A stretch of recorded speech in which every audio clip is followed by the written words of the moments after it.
Hello বন্ধুরা, আশা করছি তোমরা অনেকটাই ভালো আছো, আশা করছি সুস্থ আছো। তো হয়ে গেল অনেক দিন তোমাদের সাথে কোনো ভিডিও শেয়ার করতে পারছিলাম না, তার জন্য তোমাদের কাছে সরি চাচ্ছি। কারণ আমার শরীরটা অনেক বেশি খারাপ ছিল, তার জন্য বেশ কিছুদিন হয়ে গেল ভিডিও শেয়ার করতে পারছিলাম না। তো আজকে ভাবলাম অনেক দিন তো হলো, তাই আজকে ভাবলাম কোনো একটা সাধারণ রান্না দিয়েই তোমাদের সাথে আবার স্টার্ট করি কোনো রান্নার ভিডিও।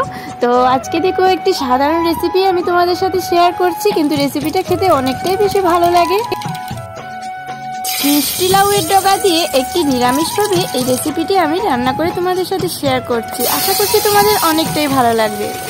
আজকে এই রান্নাটা কড়াইতে নয়, যে পাত্র দিয়ে ভাত রান্না করি সেই পাত্র দিয়ে আজকে আমি এই রেসিপিটি রান্না করব। তেলটা যখন গরম হয়েছে, তারপর এখানে আমি কালো জিরে আর কাঁচা লঙ্কা দিয়ে দিলাম ফোড়নে। তারপরে এখানে কেটে রাখা মিষ্টি লাউ, আলু, সয়াবিন সব কিছু দিয়ে ভালো করে হলুদ আর নুন দিয়ে হালকাভাবে ভেজে নেব।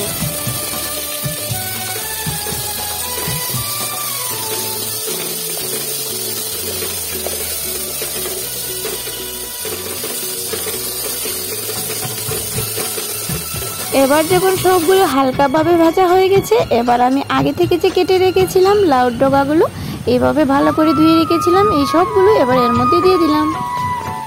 এবার এর মধ্যে হলুদ গুঁড়ো, লঙ্কা গুঁড়ো, জিরে গুঁড়ো সবগুলো দিয়ে ভালো করে মিশিয়ে নিচ্ছি। এবার 1 সেকেন্ডের মতো ভালো করে সবগুলোকে এইভাবে নাড়াচাড়া করতে থাকবো।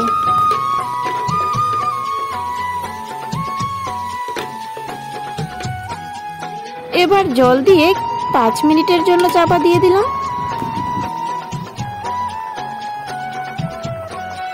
এবার দেখো চাপাটা উঠিয়ে নিয়েছি আর ভালো করে সেদ্ধ হয়ে গেছে সবগুলো।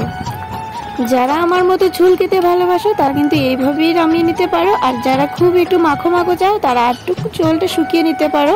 তো আমি তো ঝুল ঝুল করেই নামিয়ে নিচ্ছি, কারণ আমার ঝোল অনেকটাই বেশি ভালো লাগে। যদি তোমাদের এই ভিডিওটা ভালো লেগে থাকে তাহলে অবশ্যই কিন্তু একবার ঘরে ট্রাই করো আর গরম ভাতের সাথে পরিবেশন করো।